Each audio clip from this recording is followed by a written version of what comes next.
Hey, folks, what's going on? Welcome back to Tracks and Tackle, and I appreciate you all tuning in tonight. I am the Arrow Eagle, Ron Menser, and we got a full house tonight. I'm going to bring on the boys. We got Josh Buchman and first time podcaster with us tonight, Cody, the cameraman.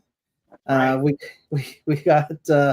We got my cousin Bucks hanging out with us tonight from Menser Outdoors, and from 3B we got 3B Lee. What's going on, guys? Evening, gentlemen. Good evening.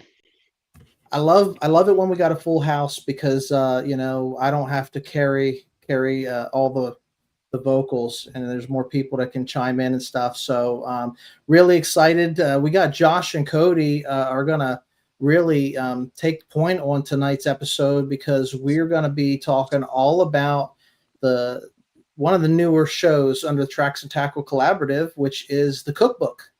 And we just launched episode 1 last week, and episode 2 dropped this morning.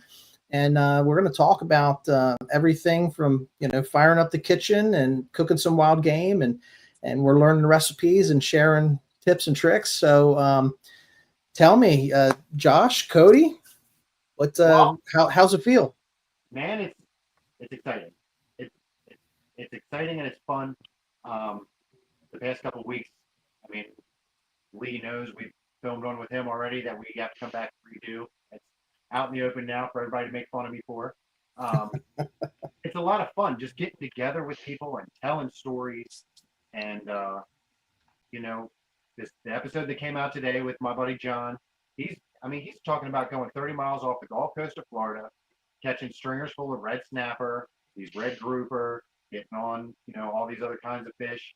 Man, it's just fun to sit down and connect with somebody I haven't talked to in a while and be able to get into these stories. Not just the stories, but then getting into the food. And John, man, he likes to cook. And if any of you guys tuned into that today, I mean, you guys see I call him a hillbilly Martha Stewart.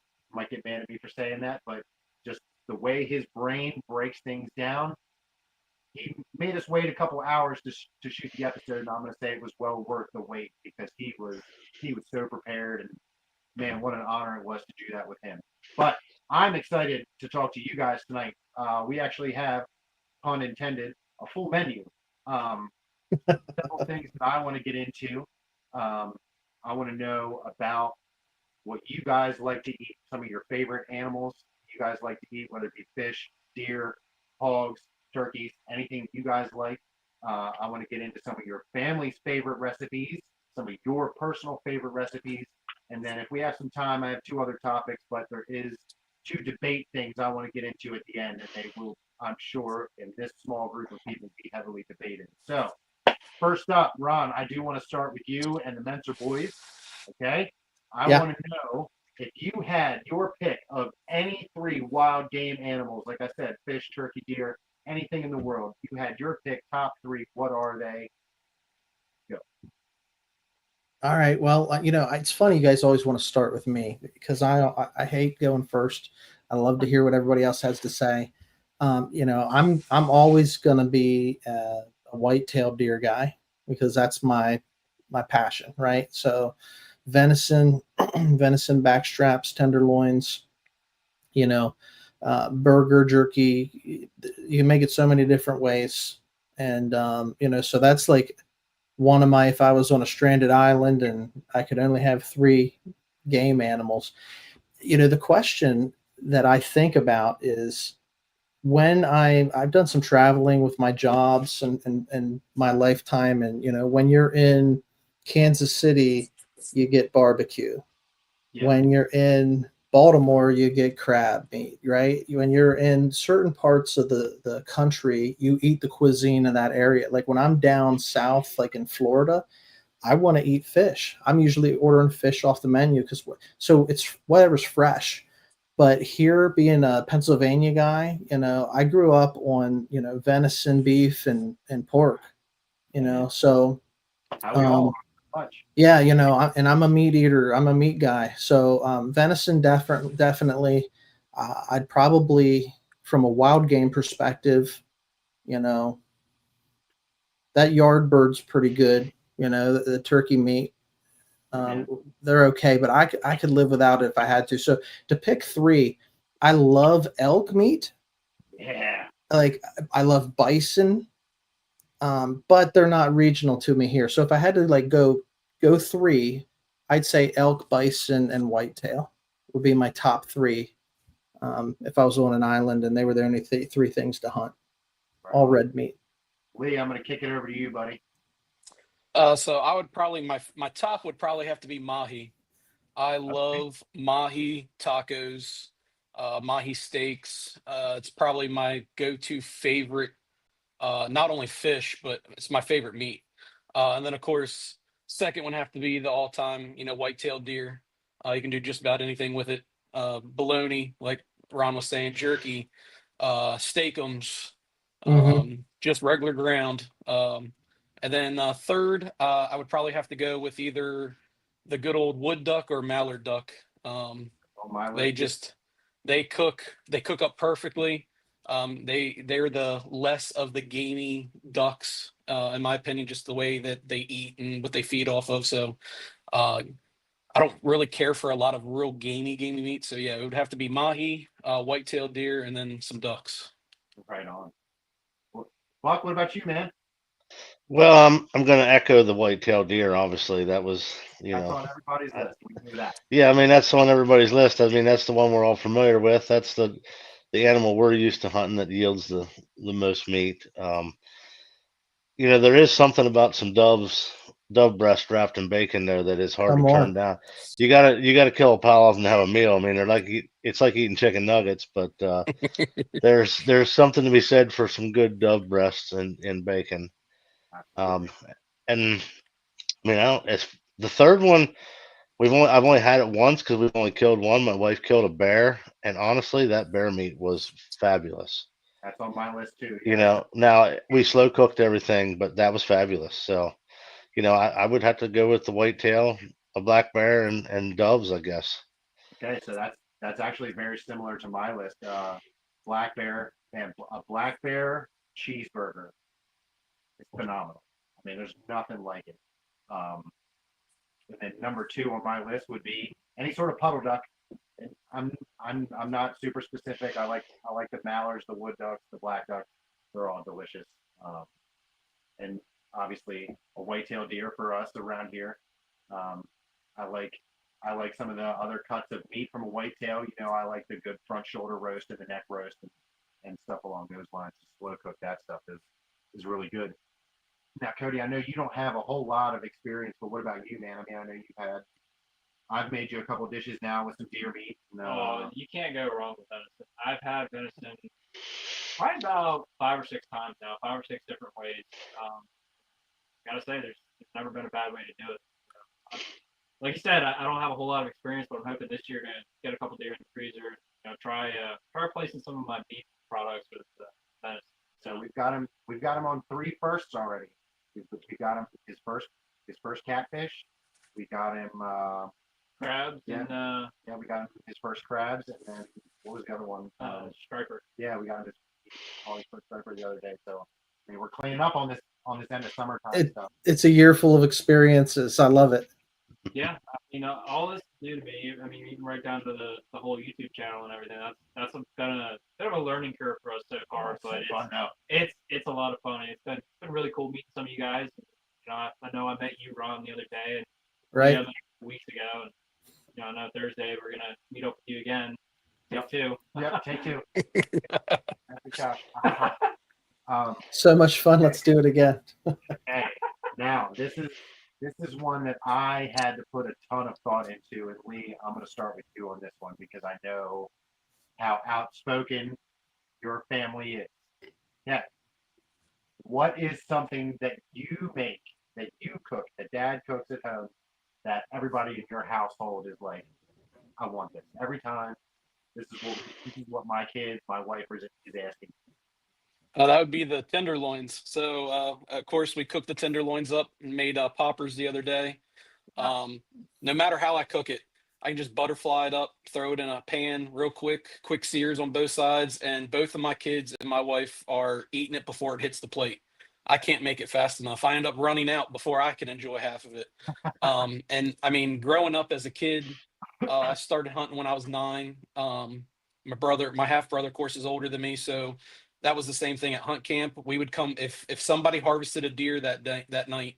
The tenderloin and the back straps were always cut out first, and we would butterfly them things up, and we would cook all of that up for the whole camp.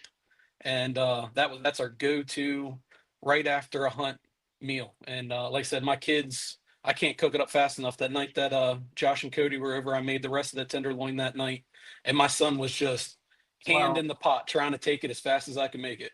let me just say, and this is a teaser for what's coming up, because I mean we already know what they are. I mean he made tenderloin jalapeno poppers, and they were fantastic. I'm not a big jalapeno guy. He put 3 of them in front of me, and in about a minute and a half, I had all 3 of them gone. And I prided myself on the fact that I did not take a drink until I got home. So Yeah, they were pretty good. yeah, They were pretty they good. were just pretty good. They were amazing. I'm going to go ahead and jump in here on this one. Something in my house that never lasts is little white perch fillets. I know again. I mean, like Buck was saying with the doves, you got to get a pile of them. A white perch is not a big fish. It's a small hand fish. You're not getting a big chunk of meat off of it. So you need to catch 10, 15, 20 of them if you want to have any sort of decent meal. But like Lee was saying with his kids, I make a couple and I start throwing them in the bowl and they're gone before I have the next batch ready to go. But Hmm. I actually get to sit down and I might get 1 or 2. So that's in my house. That's that's what everybody begs for. Um, Buck, what about you, man? What's something that you guys eat in your house that everybody gets excited for? So if it's just in the household, it's got to be the tenderloin and back straps. And my kids will wait until I'm home to cook it. Like my daughters normally cook supper for us every night, but if it's deer steak night, they're waiting on dad to get home and they'll have the butter out in the pan ready and they'll have it laying there ready to go, but they're waiting on dad to cook it because dad just does it different. Now, That I don't do it any different than anybody else, but that's the go-to in the house. Love it. sometimes Yep. mental game and they see dad cooking and they automatically it tastes better. Oh, it's Yep. always somebody else Yeah. makes it. All right, Ron, take us off, man. So you're hanging with a bunch of guys that have no problem deleting some tenderloins. Like we can do that. We can make I, some disappear. I think part of the issue is with letting dad cook is it's a precious commodity, and you don't want to do it wrong. Yeah. So let me put it in your hands and allow you to do it. But when it comes down to like something that people want me to make, every year it's our jerky. Making deer jerky. Now that's not a meal; it's more of a snack. But we got a couple different flavors and recipes, and I've been told to market it, to bag it and market it. It's pretty good, and so that's one that I get a lot of asks for. But let me just turn the question around and ask the group, because I know we're all like whitetail lovers. But how many of you guys eat the heart? And how do you eat the heart? All right. So I grew up eating pickled heart. We pickle ours. Okay. I've pan fried mine, and it's good that way too. But I grew up eating pickled deer heart. So I wanted to see from the group. Lee didn't answer. You didn't raise your hand. You're like, man, no, thanks, not me. No, I've never had it cooked right that I care for it. If I Right. would have somebody show me, my dad was never into liver and heart. He grew up on that in West Virginia, so he was burnt out of liver and heart. So I Yeah. never got to enjoy that. If I could find somebody that would show me a great recipe and cook it for me, I would probably start doing it. It's a tough Yeah, muscle. Josh, come on over. We'll cook a heart one Put one night. down first, man. I gotta get one. Well, All right. I actually got a beef heart out here boiling right now.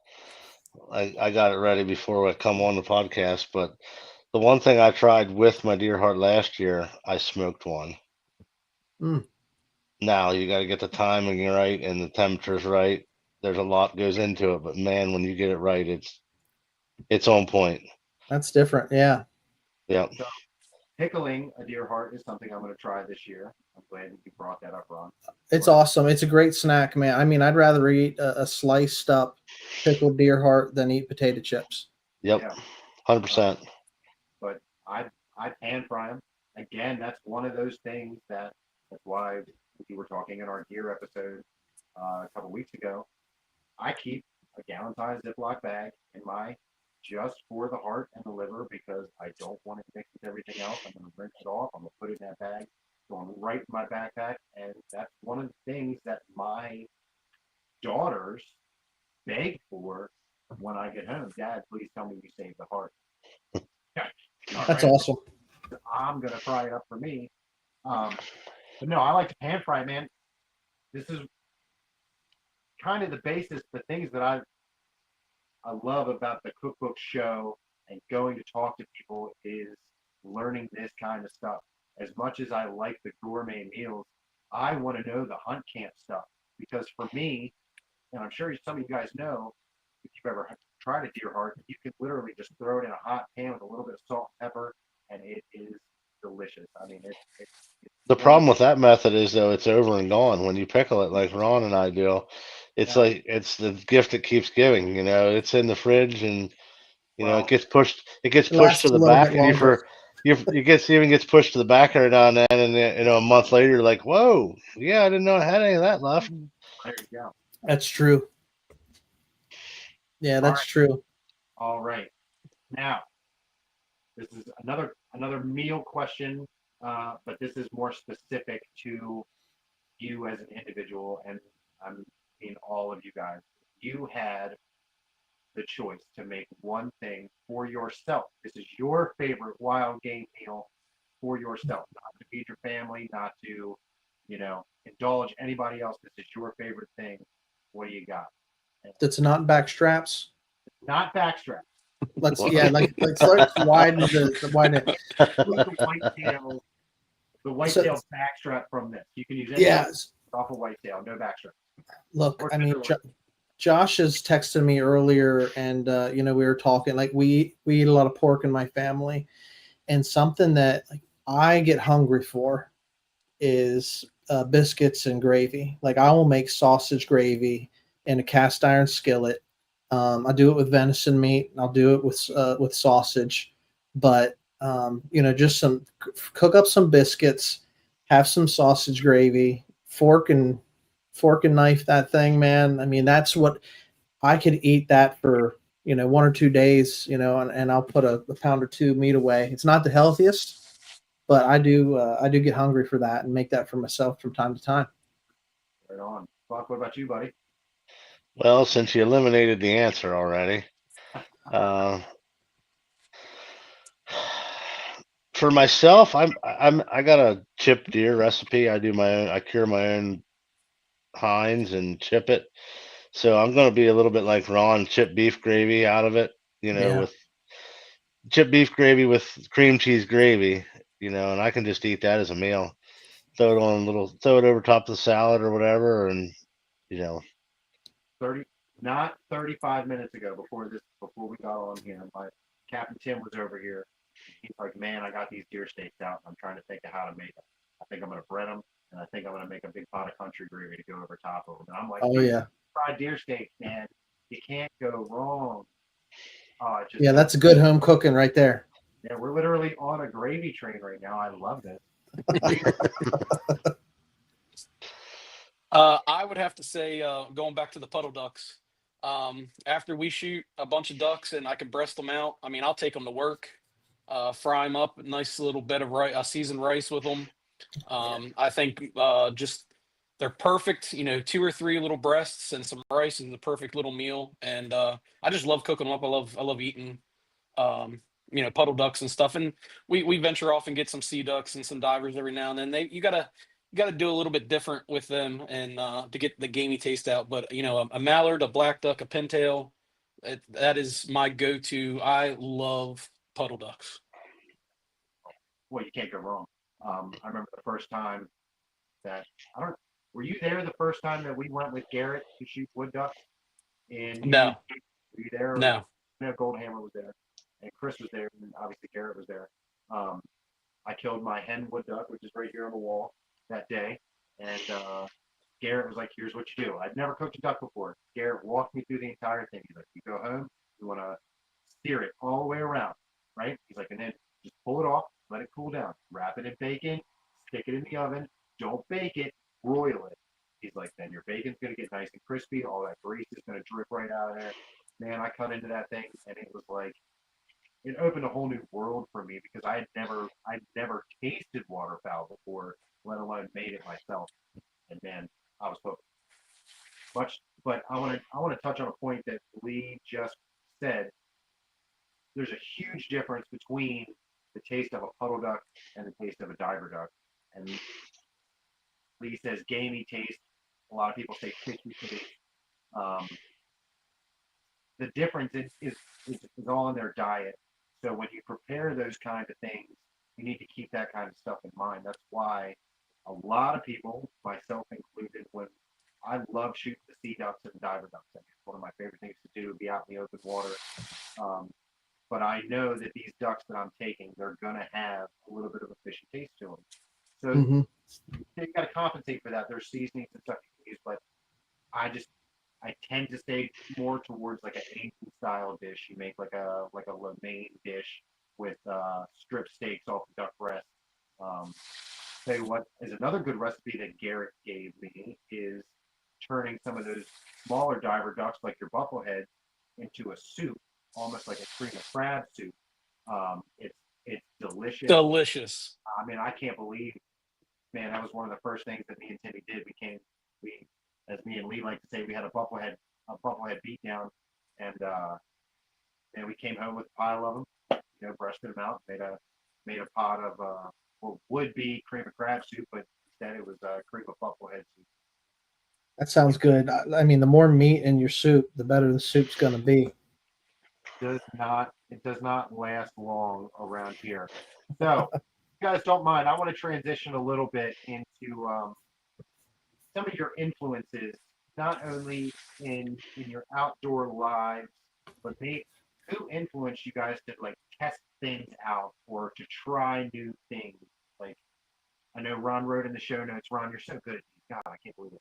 Are you learning from your mom, from your grandmother's, cookbooks, or is this stuff that you've researched on and figured out how to do? Ron, you were talking about your jerky recipe. I mean, is that something you figured out? Is that something that No. down or? I'll tell you a cool story, guys. So I've been, and you guys probably heard me say this before, but like my older brothers really like influenced my love for the outdoors, and so he's taught me a lot.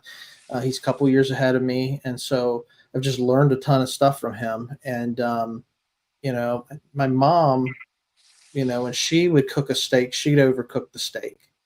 And when we would, she'd come over, or we go over their place and we would cook a steak. She's like, man, I got to learn how to, well, you just got to pull it off a little bit earlier. That wasn't her sweet spot. And I learned to like cook a steak. I did some pan fried butterfly back straps over the open fire last weekend, cast iron skillet over the open fire. And all I did was warm them up. You know what I mean? You season them, you warm them, sear them on both sides. And my wife, she's saying like, man, they're pretty raw. Like you didn't know they weren't raw. I mean, they were perfect. They were melting your mouth. But the influence question, my jerky recipe, and I got a couple of them that I figured out on my own, but like I started off by, my brother showing me how to mix up a jerky recipe. He had this one he had figured out. It was amazing. Now I make a couple of changes to it to make it my own, and it's not like apples to apples exactly how he did. But I don't know, a decade or so ago, his house caught on fire, right? And so like he lost everything. His whole house burnt down. He lost everything, and with everything, he lost the jerky recipe. And so he spent years trying to figure out that recipe again, because it was chef's kiss. It was what we liked. It's what we used to, is that Mentzer jerky recipe. And then after trying for so many years, not being able to get it just right, a buddy of his, I think is how the story goes. A buddy of his gave him his recipe. He's like, I've got your recipe, because he shared it out. And so he was able to get the same recipe back from a friend that had it. And it's a cool story because, kind of like our fishing spots and our hunting spots, like a lot of us don't want to share our secrets, and we want to keep these things to ourselves. But if, my brother, who was my influence in this, didn't share with me or with other guys like me that wanted to learn, it's just like what you're doing, Josh, with Cody. Like, you're showing him and teaching him what you know. Um, if he kept that to himself, in the long run, he never would have got that jerky recipe back. And so I think that's a pretty cool story. But to answer your question, yeah, my older brothers influenced me on how to do a lot of the stuff that I've done. Lee, take it off, buddy. I actually didn't really have. I mean, growing up, my parents, we ate beef and chicken, and of course deer. My mom was never really big in the deer unless it was ground. She didn't like steaks and roasts and all that stuff. Um, and my dad, just he really didn't have any, off the chart recipes or anything. I picked up most of my stuff just from friends and trying different new things, going different places, and like fish and stuff, mahi and um, striper and stuff like that, and just picking up other people's recipes and tasting something and be like, "This is delicious. How did you make this?" And just asking different people, and that's how I've been able to um, pick up different recipes that I really really like, and I want to pass that down onto my kids now since I really didn't have that growing up. We just stayed with the same three food groups. I want them to be able to try new things. I've got an aunt that lives in Florida, and she absolutely can make the best alligator. And I want her recipes. So stuff like that, just picking up different people's recipes as I go along through life, and kind of putting it in the mental memory. I need to start writing stuff down or putting something, in a book so I can keep hold of this stuff. But yeah, that's pretty much how I've picked up my stuff throughout the years. Yeah, I mean that's kind of the whole point of our show too. While we're on the subject of that, we're trying to find a way to do things. Everybody's got a different way of doing just about anything in life. Anything that you approach, somebody's gonna be able to teach you one way or another. So for me, I know it's pretty cool getting to meet some of these people and hear the stories, but just to experience how they're doing something, I'm able to kind of figure out how I'm going to do it from there. So that's Well, a lot of the stuff like that we talk about can transition to so many things. So my buddy John Wardrick was on today's episode that dropped today. Um, he showed us how to make grouper tacos. Now, just because we use grouper in specific, that doesn't mean anything. You can use any sort of white fish, like especially those thick cuts of white fish, like he was talking about, like the mahi and things along those lines, or even a nice piece of cod. You could do that with. You can buy that at the store if you want to. Um, I mean, I have so many influences, but Buck, I want to hear from you, man. What about you? I mean, I know you like this like all the all the hunt camp kind of meals and the deer, but I mean, I'm who was doing that for you when you were a kid? I'm a little bit like Lee. There was nobody real. I didn't really have anybody that had something to look up to. I mean, you seen before we were on here. I'm a tinkerer. I'm always tinkering with something. So the cooking kind of was the same as everything else. Just like playing with different arrow setups and bullet setups and everything else we do to hunt them. I just took to playing with recipes and trying to make this, or hear somebody talking about, well, I do this or I do that, and okay, well, I can probably figure that out. yeah, I'm And the same way in that I've, regard. I've ruined some deer meat. I mean, it made good catfish bait. It was Yeah. good catfish bait, but that's all it was good for. I've ruined some meat over the years, but those lessons there you don't forget. So Lessons learned, or we say, right? you know, Lessons learned. yeah. So I guess I didn't really have anybody that got me started. It was just more of my nature to like to, what else can I do with this? Right. You See, know, now for Chris and I, we were homeschooled most of our lives. We were for most of middle school and high school. We were homeschooled, so we were home with our mom.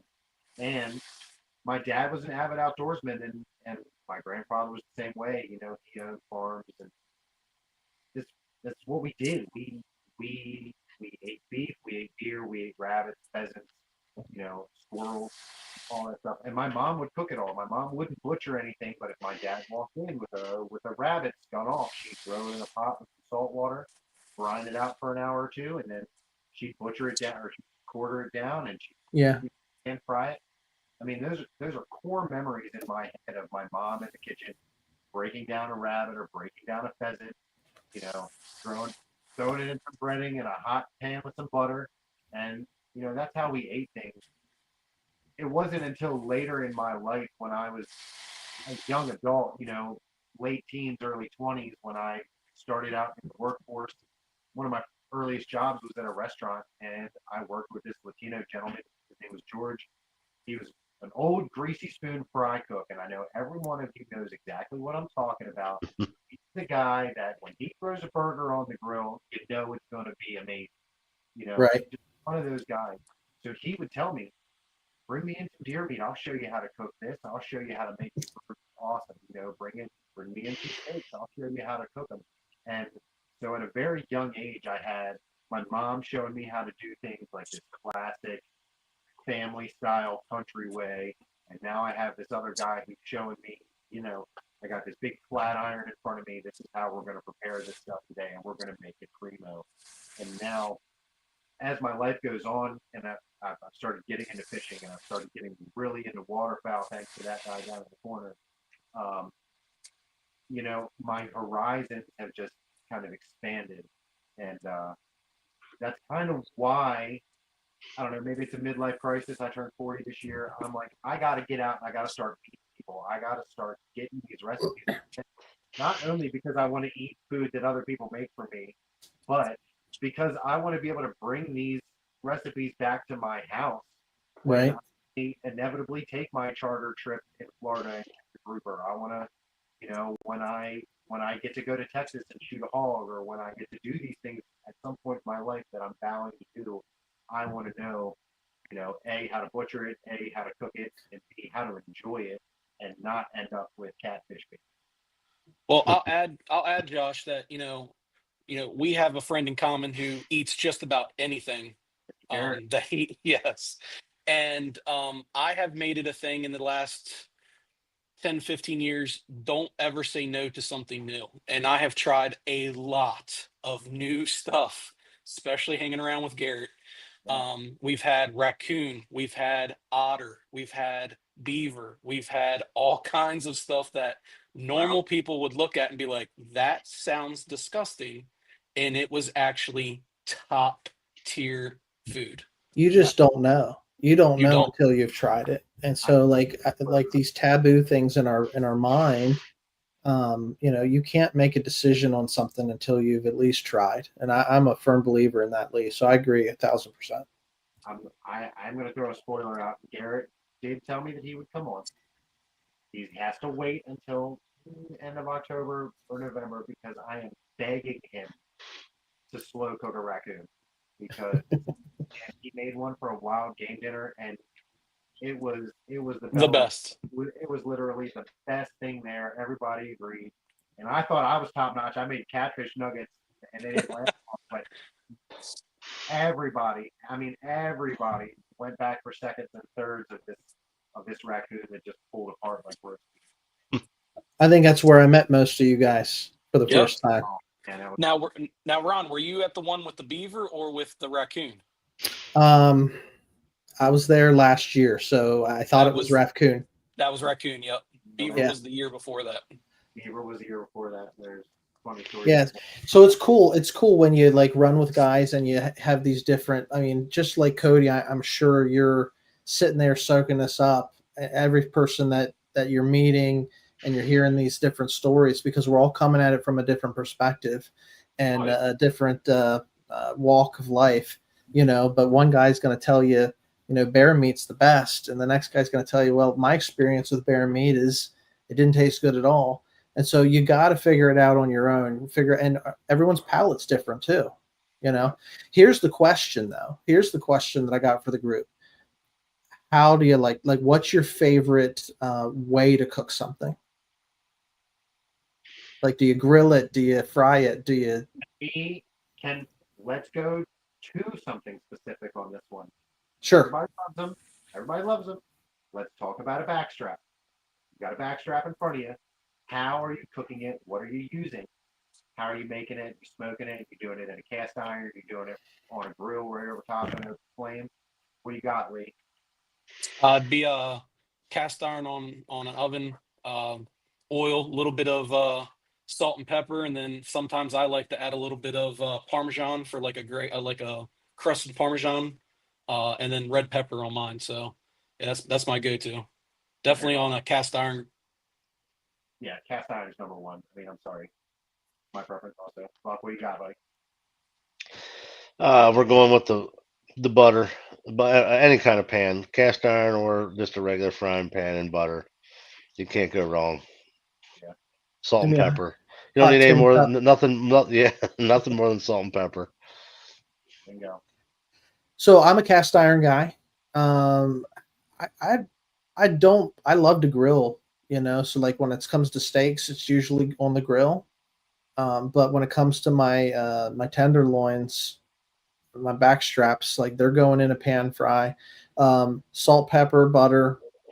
I like to mix in a little Montreal steak seasoning on those to give them just a little zing, a little zest.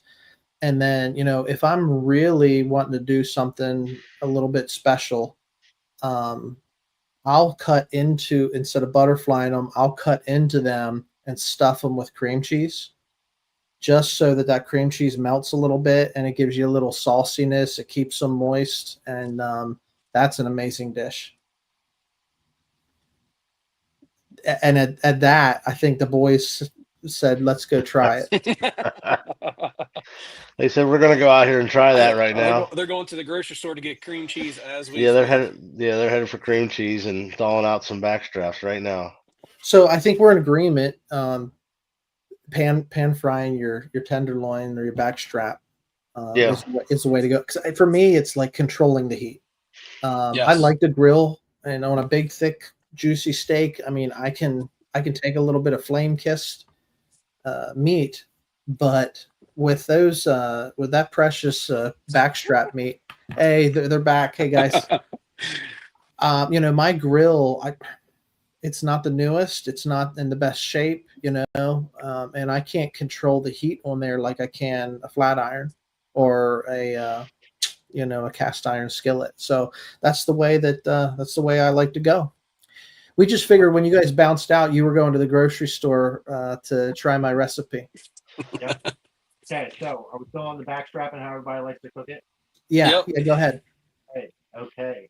This is another very popular thing in my house. It's a little unorthodox, I know, but it's a family favorite. We do what we call a hot pot, which is where I take a pot of oil, like you were gonna like almost like you would deep fry in. I heat it up really hot, and I take a backstrap and I'll slice it paper thin. Hmm. My kids and my wife will stand there in the kitchen with little wooden skewers, and we'll each take a piece. And you can cook it however you like. And we all just stand in the kitchen around a pot of oil, cooking it however you like. You put salt, pepper on it if you want. You can put parmesan. You can do whatever you want to. It's your little. But that's how we like to do it in my house. And It's family activity. I love it. A little fondue. that's what I'm saying. Pretty much, yeah. Um, we do the same. I mean, we do it with a lot of things. We've done it at Chris's house with goose. Um, we do it with ducks. I can't wait till the end of this episode. You guys asked me to share a recipe, so we're gonna get into that. I'm gonna leave it to surprise though. All right, where are we at here? We are way down here. 40 minutes. We're doing good on time here. So, you guys want to get into some hot topic debate? Yeah, I mean, for the most part, I think we're pretty like-minded. So I don't know how much debate you're going to get from this group. Okay. Okay. Well, we're gonna get a little bit of debate because I can, on both of these things, I can debate both sides. All right. Number one, self-processing. Do you prefer to butcher your own stuff, or do you prefer to take a deer to a butcher shop? I say a deer, anything, a hog, an antelope, elk, whatever. If you have it and you killed it, are you butchering it yourself, or are you taking it to a butcher shop? I can argue pros and cons for both, more leaning towards the self butchering side than the butcher shop side, but I know people that swear by butcher shops. They only want stuff professionally packaged. That way they can fall back on somebody if something spoils or something, Sure. or things along those lines. Ron, what are your thoughts? 10 times out of 10, I'm processing my own meat. Like it's nothing like it's like growing your own garden, man. I know where that thing came from. There's nobody else's hands were on it. Um, and you can be a little bit more particular when it comes down to, specifically the deer meat, how it's processed and cut up, like getting that sinew out and the silver skin and all that, how that's cut up. I'm a little bit more particular with that because that's how I was taught to be. And it affects the It makes it. flavor of the meat. Oh, 100%. Yeah. 100%. Yeah. And Buck, you were raised the same way because we cut our teeth on hunting together and we learned how to butcher deer and gut deer and all that together too. I know you're in the same boat, I'd imagine. Yeah, yeah, 100%. I mean, the only meat I have that goes to a processor is a steer, and that's just because I don't have the equipment to handle the quarters. Same. If I had trolleys and bandsaws, them steers wouldn't go to a processor either, but they have the equipment to do it. So, I mean, we do our own hogs. You know, I keep as much of it in house as possible. Yeah. Now I'm gonna say I'm gonna go. I'm not gonna go pro butcher shop, but I'm gonna say a couple of points for some people that do lean towards that way.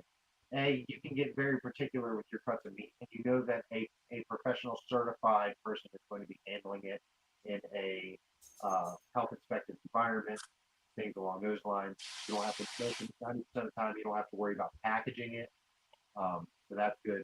But the point of contention with a butcher shop is, are you getting your deer meat back? That's that's whatever. I mean, that's Right. everybody's question. I can't answer for every butcher shop. I know that the two that I went to swear up and down that I'm getting my deer meat back. But when I know that I've dropped off a 130-pound doe and I'm only getting 35 pounds of meat back, something is a little off there. So that's why I tend towards butchering myself. To save money. I remember a couple of years ago not having two nickels to rub together. And I'm sure some of you guys have been in that same boat before when you have kids or you're first starting out, in life. Um, I remember, it was a big thing for me back in the day. I had to save money to buy my hunting license, to buy Right. my box of bullets or my arrows, and then I would buy all my butchering supplies, and that was my investment into it. And I knew that going into it, I needed to kill 3 or 4 deer to sustain me and my family for the year because we were broke as a joke at the time. So that's another reason why I started butchering it myself. And then, like you were saying, Ron, I'm specific. The way that I cut my deer might not be the way everybody cuts their deer, but I cut my deer the way that my family uses it. Mm-hmm. Uh, I can tell you without a shadow of a doubt, every except the backstrap on at least 2 deer, the entire thing is going into burger. You guys can say that's wasteful. You can say whatever you want. That's what my family uses more than anything. So at least 2 deer a year are getting 100% put into burger, except the backstrap. Lee, what's your take on this topic, man? I mean, I know. So I mean, I'm split. When I was younger, we processed everything ourselves at hunt camp. Um, as I gotten older and I'm married and have kids and stuff, I didn't have the place to do it myself. I didn't have the setup. I didn't have all that stuff. So the last couple years, I've been using a processor, but it's a good friend. It's not, I'm not just taking it to some random person. They're doing, my deer and a couple other people's deer, and I know and I trust him. Yeah, So I mean, it's That's all what on what matters. yeah, it's all on what your personal preference. If I could, if I mean, I've got a gable hanging right here that I just put up this year, and I'm going to start doing my own again. But at the time, I just didn't have. I didn't have the time. I was working swing shifts. I yeah, was shooting a deer, and I was going right to work like an hour later. So I don't have time to process that deer. yeah. So I was just taking to a friend. So Yeah, I mean, that's totally understandable, and that's kind of why I'm asking. Um, so John Warder, the guy who's on the show today, um, he's the one that taught me how to skin a deer. I shot a little deer early on in my life, and I couldn't afford to pay $80 to have this little tiny deer butcher. He said, you know what, dude, bring it over to my house. I'll show you how to do it. So I did it. But we were talking the other day when we were filming the episode. He doesn't do his own deer anymore due to lack of time. He's got all his livestock that he has to take care of, plus his dogs, plus he's trying to make time to be in the outdoors. Um, plus he's got a full-time job, so he has a friend right up the street from his house. That he's a deer processor. He takes his deer there and drops them off. Now, this is the one that I think is going to get some people heated. I'm team backstrap all the way. Ron, team tenderloin or team backstrap? I'm a backstrap guy. All the way. I mean, can't go wrong. You can't go wrong either way. That's the problem with this debate. Like, Yeah, I mean, that's the part of the deer that we're all after. Yeah. Lee, I know you're answer. I answered this the other day when you're here, and that's what we made, tenderloins. Tenderloins are my favorite. All day, every day. All day, every day. Oh. Although this go around, I'm out of tenderloins, I will say. So these jalapeno poppers are going to be made out of backstraps. It's okay, they'll be just as good. Just as still good. I like better. What about you, Buck? Backstrap or tenderloin? The tenderloins I'd try to go tenderloin. They don't last as long, but man, that's where it's at. Yeah, man, it's such a good. I mean, there is no wrong answer here. It's all Yeah. delicious. And I don't know. It's just one of those poll questions I ask everybody. Yeah. So far, it's been a pretty even split. I really thought more people were going to say backstrap, but I don't think you can go wrong either way with either one of those. Yep. You know, I mean, if I showed up at any of your houses and you offered me either, I'm going to, say thank you very much. All right. Well, it looks like we're getting near the end here, Ron. So I want to throw out a recipe.